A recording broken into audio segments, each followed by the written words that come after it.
우리 옆에 분들하고 오늘은 이렇게 인사하십시다. 당신은 행복한 분이십니다. 그 말은 역설적으로 바꾸면은 나도 행복한 분입니다. 이렇게 될 수도 있겠죠.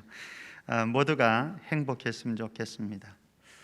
인생을 생존을 건 치열한 전투다라고 하는 이 말에 누구도 거부할 수 없으리라고 생각되어집니다. 더구나 인공지능 시대에 많은 젊은이들이 일자리를 빼앗기고 있습니다. 그리고 팬데믹 시대에 일자리는 아예 막혀지고 있습니다. 그러니 아프니까 청춘이다, 이 정도의 긍정의 말로 다 위로가 되어지지는 않는 것 같습니다. 어느 날 갑자기 찾아온 암으로 인해서 일상생활을 송두리째 빼앗긴 성도들도 많이 있습니다. 돈도 걱정이지만은 사실 항암 치료와 방사선 치료를 하는 과정이 너무나 힘들지요.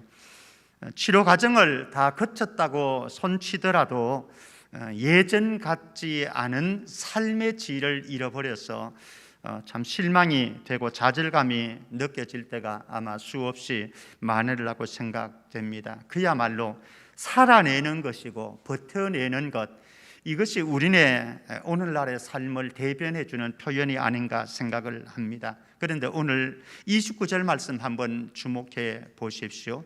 29절은 이렇게 시작합니다. 이스라엘이여 너는 행복한 사람이로다. 여기 행복하다, 행복한 아슈레라고 하는 이 말은 충만한 행복, 완전한 행복을 가리켜서 말씀을 합니다.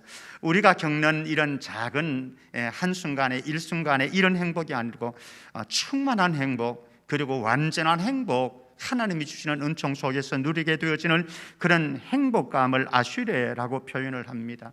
자, 성경은 분명히 이렇게 말씀합니다. 이스라엘이여 너는 행복한 사람이로다. 저는 이 말씀을 적용해서 사랑하는 성도들이여, 여러분들의 삶의 형편이 어떠하든지 여러분들은 지극히 행복한 사람이십니다. 왜? 성경이 말씀하고 있으니까요. 그러면 이 말씀 앞에서 우리는 질문이 나올 겁니다. 글쎄, 내가 행복한 사람이라고? 이런 문제도 있고 이런 고민도 있고 이런 삶의 형편인데 전혀 나는 행복하다고 느껴지지가 않는데 라고 반문을 하실 성도님들도 없지는 않을 것입니다. 자, 그러면은 이제 행복의 전제 조건을 한번 점검해 볼 필요성이 있습니다. 정말로 오늘 제가 제목을 이렇게 붙였습니다. 내가 행복하다고? 여러분들의 마음을 제가 대변해 드렸습니다. 내가 정말로 행복하다고? 성경은 분명히 너는 지극히 행복한 사람이다 선언하고 있는데 정말 내가 행복하다고?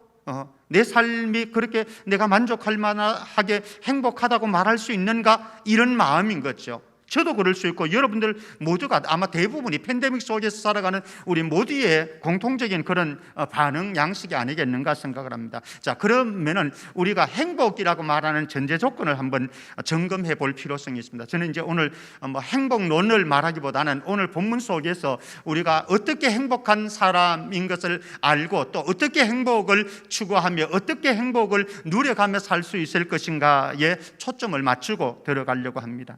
오늘 이제 영적 거장 두 사람을 창세기 49장에 가면은 만나볼 수 있습니다. 야곱이라고 하는 사람, 믿음의 조상 야곱이라고 하는 사람이 창세기 49장 1절에서 27절 말씀에 가면은요, 죽음을 눈앞에 두고 있습니다. 그러면서 12아들을 불러놓고 그들을 축복하는 내용이 나오고 있습니다. 창세기 49장.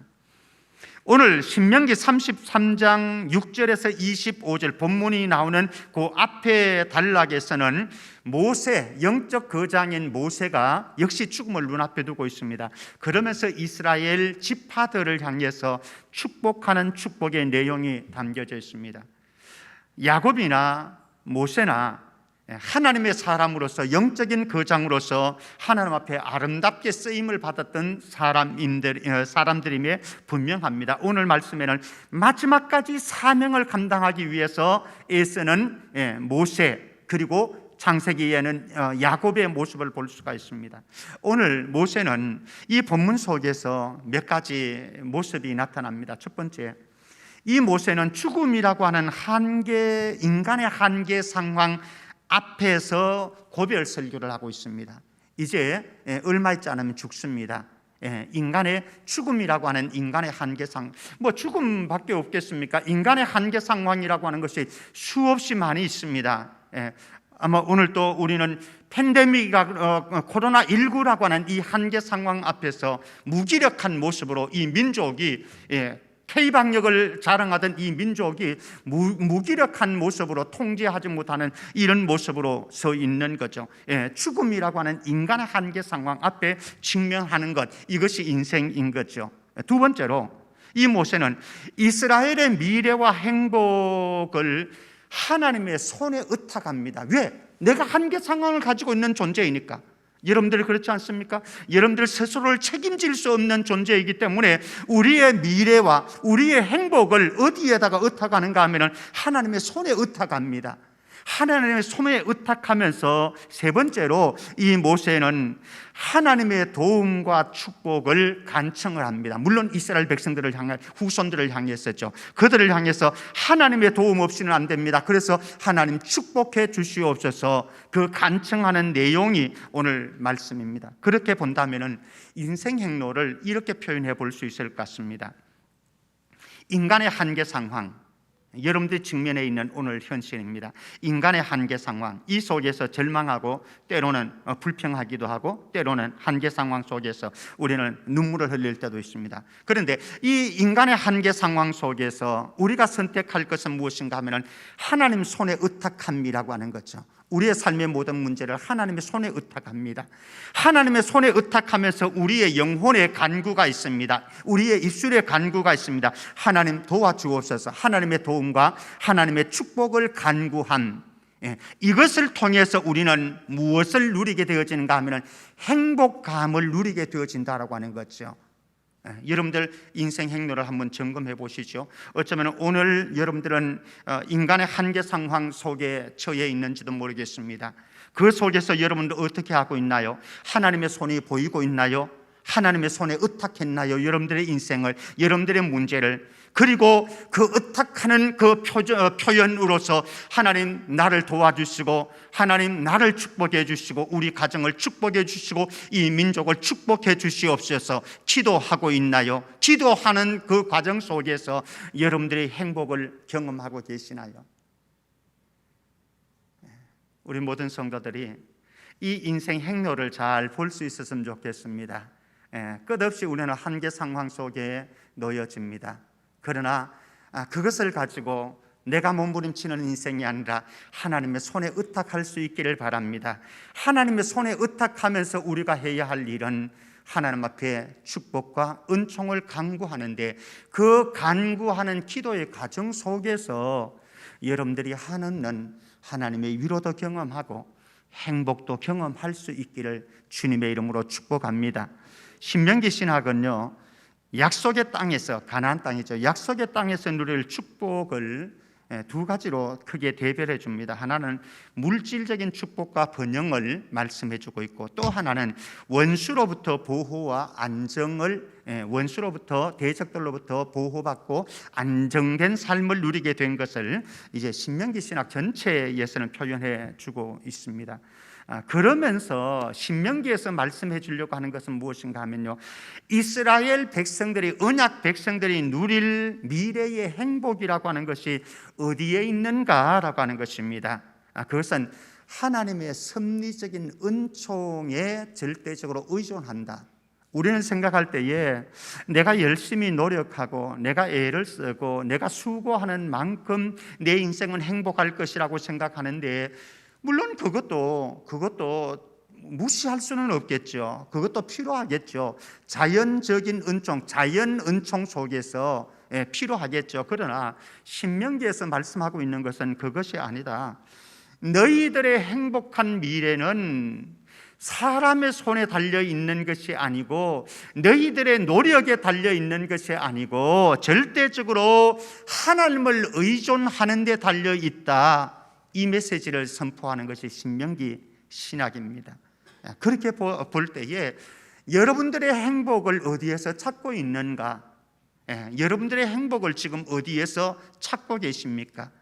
사람에게서, 나에게서 찾고 계시다고 한다면 살포시 내려놓으시고 우리의 삶을 절대적으로 이끌어 가시고 주관하고 역사를 주관하고 계시는 하나님에게서 행복을 찾을 수 있기를 주의 이름으로 축원합니다. 서울대 최인철 교수라고 있습니다. 이분의 책 가운데 저는 프레임이라고 하는 책을, 조금 어렵긴 합니다만 프레임이라고 하는 책을 읽었습니다. 근데 최인철 교수가 이런 표현 하나를 해요. 무엇이라고 말하는가 하면, 행복하고 싶다면 행복한 사람 옆으로 가라. 잘 여러분들이 새겨보십시오. 행복하고 싶다면, 우리 모두의 욕망이잖아요, 그렇죠? 다 행복하고 싶어요. 그렇다면은 행복한 사람 옆으로 가라. 그러면 그 사람의 행복이 나에게 전염되어집니다. 반대로 본다면 불행한 사람 옆에 가면은 내가 불행해져요. 근데 저는 이것을 다른 표현 양식으로 표현해 보고 싶습니다. 행복하고 싶다면 하나님 가까이 다가가십시오. 왜 그런가 하면요, 시편 73편 28절 말씀 봅니다. 시편 73편 28절, 제가 굉장히 좋아하는 말씀인데 같이 읽을까요? 시작. 하나님께 가까이 함이 내게 복이라. 내가 주 여호와를 나의 피난처로 삼아 주의 모든 행적을 전파하리이다. 하나님께 가까이 함이 뭐라고요? 내게 행복이라. 사랑하는 성도 여러분, 우리의 행복의 출처는, 행복의 근거는 하나님께 가까이 함에 있습니다. 그렇다면 정말 하나님께 가까이 하는 것이 그렇게 행복의 조건인가? 우리가 복을 누리는 것이, 정말 하나님께 가까이 하는 것이 우리가 복을 누리는 원동력인가? 왜 그렇게 말을 하는가? 근거가 있어야 되겠죠. 오늘 말씀 속에서만 찾아본다면 한 세 가지로 설명할 수 있습니다. 첫 번째는 하나님은 어떤 분이신가? 하나님은 어떤 분이신가? 왜 우리가 그분을 가까이 해야 하는가? 가까이 해야 하는 이유인 거죠. 26절 말씀 한번 볼까요? 같이요. 시작. 여수론이여 하나님 같은 이가 없도다. 그가 너를 도우시려고 하늘을 타고 궁창에서 위엄을 나타내시는도다. 이런 분이기 때문에 첫 번째 말씀드리고 싶은 것은 이스라엘을 돕는 자이시다. 하나님은 이스라엘을 돕는 자이시다. 이것을 다른 말로 바꾼다면 하나님은 저와 여러분들을 돕는 자이십니다. 그래서 우리는 이분 가까이 갈 때에 이분으로 인해서 행복감을 느낄 수 있다라고 하는 거죠. 오늘 말씀에 다시 한번 26절 주목해 보시면 거기 몇 가지 단어가 필요합니다. 여수룬이라고 하는 단어입니다. 여수룬이라고 하는 것은 이스라엘에 대한 애칭입니다. 저는 이제 우리 막내를 부를 때에 우리 집에서는 콩새라고 불러요. 콩새. 어릴 때부터 아주 조금만 아이여서 그래서 애칭을 붙였는데 콩새라고 하는 애칭을 붙였어요. 그런 것처럼 여수룬이라고 하는 게 이스라엘에 대한 애칭입니다. 여수룬이라고 하는 표현은 의미는요, 의로운 또는 고결한, 올곧은, 충직한, 뭐 이런 의미를 가지고 있습니다. 다시 한번 들어보실래요? 의로운, 고결한, 올곧은, 충직한. 어떤 생각이 드십니까? 저는 이 말을 표현할 때에 언약 백성들에게 요청되어지는 삶의 태도다. 언약 백성들에게 대한, 이스라엘 백성들이죠. 우리 새 언약 백성인 우리가 될 수 있겠죠. 우리의 삶의 태도를 표현해 주는 양식이다. 의롭다, 고결하다, 올곧다, 충직하다. 우리 성천의 모든 권속들이 예수님 의미처럼 의롭고 고결하고 올곧고 충직한 하나님의 사람들 되어지기를 주의 이름으로 축복합니다. 이런 언약의 백성들이 가져야 될 확신, 행복한 인생을 살기 위해서 가져야 될 언약 백성들의 확신 하나가 있는데, 하나님 같은 분이 없습니다. 세상 천지에 하나님 같은 분이 없습니다. 따라해 볼까요? 이 세상에 하나님 같은 분이 없습니다. 완전하신 하나님, 거룩하신 하나님, 공의로우신 하나님, 이 하나님과 같은 분이 세상 천지에 어디에 있단 말입니까? 하나님 같은 이가 없는 이 여호와를 나의 구주로 삼고 이 예수 그리스도를 나의 구주로 삼고 살아가는 사람, 그 사람이 행복한 사람이다. 그 사람이 행복한 사람이다. 그러면서 오늘 26절에서는 계속 말씀합니다. 예수는 이어 하나님 같은 이가 없도다. 그가 너를 도우시려고. 우리가 왜 하나님께 가까이 해야 하는가? 하나님을 가까이 하는 것이 왜 행복인가? 하나님께서는, 소중한 우리 주님께서는 언제든지 저와 여러분들을 도우실 수 있는 분이십니다. 그래서 행복한 거예요. 그래서 그분께 가까이 나가야 돼요. 오늘 말씀에 보면은 우리를 돕기 위해서 하나님께서 하늘을 타고 오신다, 구름을 타고 오신다 말씀을 합니다. 구름을 타고, 하늘을 타고. 우리 몽골이나 이런 나라들 가면요, 말을 타잖아요, 그죠? 황량한 광야에 말을 타고 탁탁탁탁탁탁탁 그러면서 탁 달리는데, 적군을 물리치기 위해서 달려오는 이 장수의 모습, 이게 하늘 아버지 하나님께서 이렇게 우리를 도우러 오신다는 거예요. 사막길을 헤치면서 말을 타고 오듯이 구름을 타고 하늘을 가르치면서 사막을 가르치면서 여러분들의 삶 속으로 들어가서 여러분들의 고민과 여러분들의 아픔과 여러분들의 문제를 해결해 주실 수 있는 분이 바로 하나님이시다. 그러니까 이분을 가까이 하는 것이 행복이죠. 우리가 때로는 삶의 현장에서, 우리의 환경 속에서 우리는 느낄 때가 있습니다. 무엇을요? 하나님께서는 멀리 계신 분처럼 느껴집니다. 아마 여러분들 지금 인간의 한계 상황 속에 있는 분들은 아마 그런 느낌이 들 거예요. 하나님이 멀리 계신 것 같다. 남의 하나님처럼 생각되어지는. 그런데 오늘 신명기 속에서 바라볼 때의 하나님은 아니다. 나는 언약 백성들과 함께 너희들의 삶 속에 함께 있으면서 너희를 인도했고 너희를 도와주었고 너희들을 돌보고 너희들의 삶에 필요한 것을 내가 다 공급해 주었다. 이게 신명기 신학의 핵심입니다. 사랑하는 성도 여러분, 힘겨운 시대를 살아가고 있는 것 분명합니다. 그러나 확신 하나 가지십시다. 하나님은 나를 돕는 자이십니다. 어떤 현실과 어떤 환경과 어떤 문제 속에서도 하나님 같은 분이 없는데 하나님은 나를 도우시는 분이십니다. 두 번째, 하나님은 어떤 분이시냐? 이스라엘을 돕는 자뿐만 아니라 27절과 29절 말씀에 보면은 대적을 물리치시는 분이십니다. 27절 한번 보실래요? 27절 말씀에 세 가지를 말씀해 주고 있습니다. 27절에서 영원하신 하나님이 말씀합니다. 영원하신 하나님이 첫 번째 너의 처소가 되신다. 너의 처소가 되신다. 두 번째, 그의 영원하신 팔이 내 아래에 있도다. 그의 영원하신 팔로 안아주신다라고 하는 표현이겠죠. 돌보아 주시고 보호해 주신다고 하는 표현이겠죠. 세 번째, 그가 너의 앞에서 대적을 쫓으시며 멸하라 하시도다.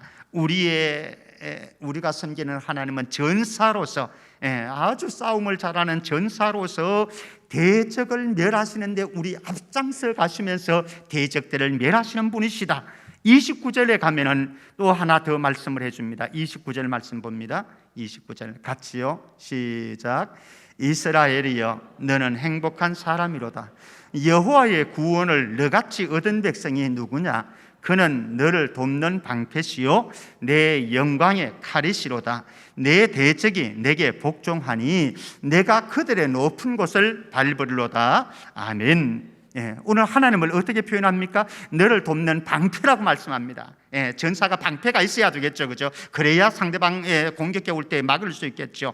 뿐만 아니라 방패뿐만 아니라 어떤 분이신가? 내 영광의 칼이로다. 공격해야 방어만 할 수 없잖아요. 공격해야 되는 거잖아요. 근데 이 칼이 어떤 칼입니까? 영광의 칼입니다. 영광. 왜 영광의 칼입니까? 승리했으니까. 승리했으니까 영광스러운 거죠. 승리의 칼을 이시다. 누가? 하나님께서. 그리고 내 대적이 너에게 복종하게 만들겠다. 대적들이 너희에게 복종하게 만드는데 어떻게 하느냐? 너가 그들의 높은 곳을 밟을 수 있게 할 것이다. 그들의 높은 곳, 그들의 높은 곳. 이것이 무엇인가? 뭐 두 가지 의미로 볼 수 있을 것 같아요. 하나는 싸움에서, 전쟁에서 승리하게 하신다, 이런 약속일 수 있습니다. 그런데 더 적극적인 의미가 하나 더 있습니다. 무엇을 말하는가 하면, 이 높은 곳을 밟는다라고 하는 것은 우상 제단을 파괴한다, 이런 의미를 가지고 있습니다. 왜 그런가?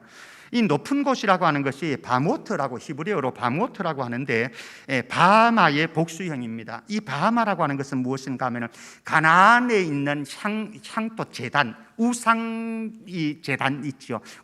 그것을 구약 성경에서는 산당이라고 표현합니다. 산당, 우상을 섬기는 제단, 우상을 섬기는. 그것이 가나안 땅에 굉장히 많았거든요. 토속적인 종교 아니겠습니까?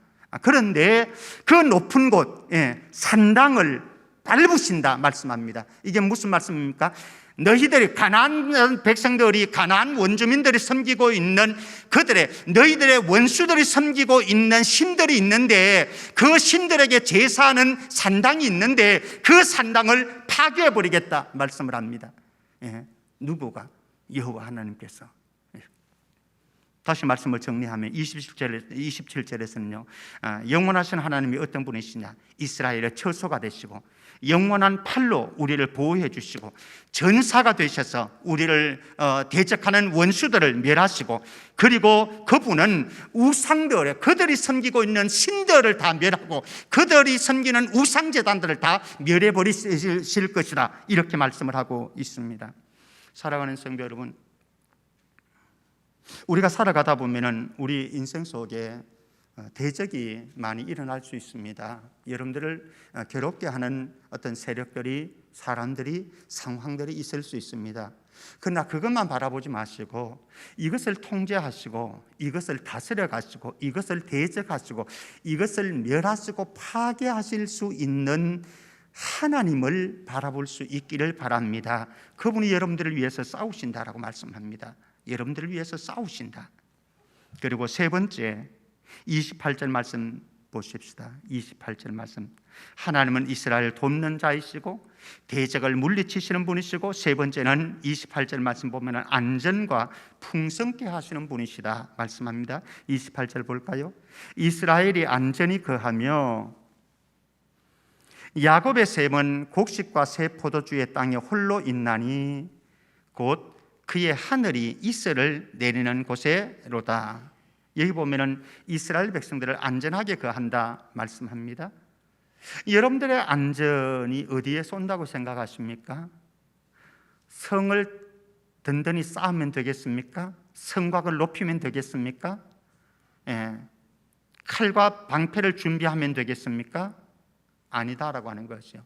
하나님께서 우리를 안전하게 거하게 하실 때에 그곳에 우리의 안전이 보장되어진다라고 하는 것이죠. 그리고 야곱의 셈은 곡식과 새 포도주의 땅에 홀로 있나니, 곡식과 포도주가 풍성한 땅에 야곱의 후손들을 거할 수 있도록, 홀로 거할 수 있도록 하시는 하나님. 이 하나님께서 어떤 분이시냐? 그의 하늘이 이슬을 내리는 곳이로다. 이슬이라고 하는 것은요, 은총, 축복, 하나님의 은총, 하나님의 축복으로 성경은 상징되어지고 있습니다. 하나님께서 우리의 삶을 풍요롭게 하시고 풍성하게 하실 때에 하늘에서 이슬을 내려주시는 것이죠. 하나님은 어떤 분이시냐? 저와 여러분들에게 안전을 보장해 주시는 분. 하나님은 어떤 분이시냐? 저와 여러분들의 삶을 풍성하게 만드실 수 있는 분. 그분이 여러분들과 함께 하심을 믿을 수 있기를 바랍니다. 이 믿음이 있느냐 없느냐예요. 결국은 우리가 행복한 인생이냐 행복하지 않은 인생이냐라고 했을 때에, 자, 그러면은 예수님이 선한 목자 아니겠습니까? 선한 목자이신 예수님께서 우리에게 찾아오신 이유를 예수님은 스스로 이렇게 말씀합니다. 요한복음 10장 9절에서 10절 말씀입니다. 요한복음 10장 9절에서 10절 같이 읽습니다. 시작. 내가 문이니 누구든지 나로 말미암아 들어가면 구원을 받고 또는 들어가며 나오며 꼴을 얻으리라. 도둑이 오는 것은 도둑질하고 죽이고 멸망시키려는 것뿐이요 내가 온 것은 양으로 생명을 얻게 하고 더 풍성히 얻게 하려는 것이라. 아멘. 예수님이 오시는 것은 우리에게 영원한 생명을 주기 위해서 오셨고요, 우리를 죄에서 해방시켜서 구원하기 위해서 오셨습니다. 얼마나 이것이 감사하죠. 이것이 얼마나 감사합니까? 무엇이 우리에게 생명을 줄 수 있으며 무엇이 우리의 죄악을 해결할 수 있으며 그래서 우리를 죄에서 해방시키는 구원을 우리에게 선물해 줄 수 있습니까? 그런데 예수님이 오신 것은 너희들에게 생명을 주고 구원을 주실 뿐만 아니라 더 귀한 것을 주십니다. 너희들이 들어오면서 나가면서 꼴을 얻게 해서 너희들이 풍성한 삶을 누리게 하겠다 말씀을 약속을 하셨습니다. 사랑하는 성도 여러분, 우리가 이미 예수 그리스도의 십자가 보혈을 통해서 죄 씻음 받았고 영원한 생명을 선물로 받았고 하늘 나라를 영원한 기업으로 이미 약속받았을 뿐만 아니라 지금 누리고 있습니다. 그런데 이것에만 머물지 말고 예수님으로 인해서 꼴을 들어가면서 나오면서 먹음으로 말미암아 더 풍성한 삶이 있었으면 좋겠습니다. 가난뱅이가 아니잖아요. 예수님이 가난뱅이가 아닌데 왜 우리는 영적으로 가난뱅이로 살아야 합니까? 결국은 들어오면서 나가면서 꼴을 안 먹어서 그래요. 예수님과 아름다운 친밀한 교제를 나누면서 예수님이 주시는 하늘 양식으로 여러분들의 영혼과 여러분들의 육신의 삶을 풍성하게 채울 수 있기를 주의 이름으로 축복합니다. 예수님은 풍성케 하시는 분이시니까, 그런데 우리의 고민이 있습니다. 저와 여러분들의 고민이 있습니다. 목사님, 그럼에도 불구하고 우리가 삶을 살아가는데 현실이 너무 팍팍하지 않습니까? 현실이 너무 힘들지 않습니까? 얼마나 힘겨운 지금 코로나 상황으로 인해서 얼마나 많은 어려움을 겪고 있습니까? 경제적으로도 또 우리의 심리적으로도 얼마나 힘겨운 시대를 살고 있습니까? 그럼에도 불구하고 우리가 행복하다고 말을 할 수 있습니까? 예, 있습니다. 비결이 여기에 있습니다. 시편 23편 4절 5절입니다. 시편 23편 4절 5절 우리 같이 읽습니다. 시작. 내가 사망의 엄침한 골짜기로 다닐지라도 해를 두려워하지 않을 것은 주께서 나와 함께 하심이라 되었습니다. 사망의 엄침한 골짜기가 없는 게 아니에요. 다윗은 정말로 사망의 엄침한 골짜기를 수없이 걸었습니다. 광야길을 수없이 걸었습니다.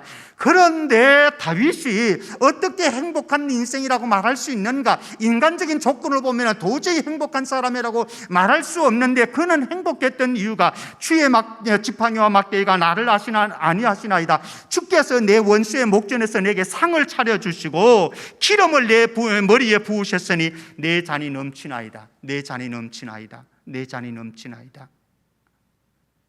주님과 함께 동행하는 여러분들의 삶에 내 잔이 넘치나이다 고백할 수 있기를 주의 이름으로 축원합니다. 목사님, 걱정거리가 없는 게 아니지 않습니까? 힘겨운 현실 문제들이 지금 쌓여져 있는데요, 다윗도 그러니까요. 사망의 음침한 골짜기로 다닐지라도 사망의 음침한 골짜기를 다녔습니다. 그러나 그는 확신하고 있습니다. 주께서 나와 함께 하셨습니다. 하나 더 증명해 드릴까요? 이스라엘 백성들을 한번 보십시다. 출애굽기 40장 38절 말씀입니다. 이스라엘 백성들은 출애굽을 했습니다. 애굽에서 탈출했습니다. 얼마나 귀한 일인지, 얼마나 감격스러운 구원의 은총인지. 그런데 앞에 펼쳐진 삶은 광야길이었습니다. 광야라고 하는 것은 누구나 가고 싶지 않은 곳입니다. 걷고 싶지 않은 곳입니다. 그곳으로 내몰리고 싶지 않습니다. 그런데 이럴 줄 몰랐습니다. 이스라엘 백성들이. 물이 없습니다. 먹을 것이 없습니다. 곳곳에 가는데 위험한 대적들이 숨어 있습니다. 그런데 보십시오. 그럴지라도 그들이 행복할 수 있었던 이유는, 그들이 복된 길을 걸었다고 말할 수 있는 이유는 여기에 있다라고 하는 거죠. 출애굽기 40장 38절입니다. 같이 읽습니다. 시작. 낮에는 여호와의 구름이 성막 위에 있고 밤에는 불이 그 구름 가운데에 있음을 이스라엘의 온 족속이 그 모든 행진하는 길에서 그들의 눈으로 보았더라. 여호와의 구름이 낮에는 구름 기둥으로 밤에는 불 기둥으로 이스라엘 백성들을 인도하시고 돌보아 주셨고 보호해 주셨습니다. 그래서 더위에도 괜찮았고요, 추위에도 괜찮았습니다. 오늘도 성령께서 구름 기둥과 불 기둥이 되셔서 저와 여러분들의 삶을 인도해 가실 것입니다. 사망의 음침한 골짜기가 없다는 말씀이 아니에요. 여러분들의 광야길을 안 거닐어도 된다는 말씀이 아니에요. 광야길을 거닐게 되어집니다. 그리고 사망의 음침한 골짜기로 지나갑니다. 그러나 하나님께서 함께 계시기 때문에 구름 기둥과 불 기둥이 여러분들을 붙잡고 계시고 보호해 주시고 인도해 주시기 때문에 괜찮습니다. 괜찮습니다. 우리의 행복의 근거는 결국 29절 말씀 다시 한번 갑니다. 이스라엘이여 너는 행복한 사람이로다. 따라해 봅니다. 나는 행복한 사람입니다. 다시 한번요. 나는 행복한 사람입니다. 이 행복한 사람이라고 고백할 수 있는 이유는 위대한 지도자 모세가 있었기 때문에 아닙니다. 모세는 이제 죽습니다. 끝납니다. 모세도 죽음으로 들어갑니다. 앞으로 모세와 같은 위대한 지도자가 나오리라고 예상을 할 수 없습니다. 없습니다. 그럼에도 불구하고 너는 행복한 사람이로다. 왜? 우리의 소망은 모세에게 있는 것이 아니고 여호수아에게 있는 것이 아니고 위대한 지도자에게 있는 것이 아니고 오직 우리의 유일한 소망은 하나님에게 있는 줄 믿습니다. 우리 한 구절 볼까요? 시편 42편 11절입니다. 시편 41편 11절 우리의 신앙 고백으로 같이 읽었으면 좋겠습니다. 함께요. 시작. 내 영혼아 내가 어찌하여 낙심하며 어찌하여 내 속에서 불안해하는가? 너는 하나님께 소망을 두라. 나는 그가 나타나 도우심으로 말미암아 내 하나님을 여전히 찬송하리로다. 아멘. 다시 한번 제가 읽겠습니다. 내 영혼아 내가 어찌하여 낙심하고 어찌하여 너의 속에서 불안해하는가? 너는 하나님께 소망을 두라. 너는 하나님께 소망을 두라. 나는 그가 나타나 도우심으로 말미암아 내 하나님을 여전히 찬송하리로다. 이 사람의 행복한 인생인 거죠. 말씀 맺겠습니다. 고통스러운 현실 그리고 불안한 미래 속에 살아갑니다. 얼마나 수고 많으십니까? 그런데 내가 행복하다고 말할 수 있겠습니까? 그런데 여러분들이 그래도 나는 행복하다라고 고백할 수 있는 것 두 가지 확신이 필요합니다. 첫 번째는 26절 말씀 보면은 하나님 같은 이가 없습니다. 하나님 같은 이가 없습니다. 그 고백이 여러분들 안에 있기를 바라고 하나님을 발견해야 돼요. 하나님에 대해서 눈이 밝아져야 돼요. 그러면 행복한 인생의 길을 걸을 수 있습니다. 두 번째 29절 말씀에 가게 되었으면 이스라엘에 너는 행복한 사람이다. 여호와의 구원을 너같이 얻은 백성이 누구냐? 여호와의 구원을 너같이 얻은 백성이 누구냐? 이스라엘 백성들과 같이 하나님의 구원을, 하나님의 은혜를, 기적을 체험한 백성이 세상 천지에 어디 있단 말입니까? 광야를 거닐지라도 이런 하나님을 경험한 백성들이 민족이 없었습니다. 사랑하는 성도 여러분, 이 민족을 향하신 하나님의 축복과 하나님의 은혜와 하나님의 사랑을 얼마나 많이 경험했습니까? 이 민족에게 한 40-50년 되는 이 역사 속에 얼마나 큰 은혜를 베풀어 주셨습니까? 얼마나 큰 축복을 베풀어 주셨습니까? 우리에게 늘 고백되어져야 될 것은 하나님, 저는 하나님으로 말미암아서, 예수님으로 말미암아서, 성령으로 말미암아서 최고의 축복을 받은 존재입니다. 최고의 축복을 받으면서 살아가는 존재입니다. 이런 고백이 우리 안에 있어질 수 있기를 주의 이름으로 축원합니다. 하나님 여러분들을 도와주십니다. 하나님께서 여러분들의 인생에 어떤 문제가 있을지라도 하나님과 함께 밀착되어 있으십시오.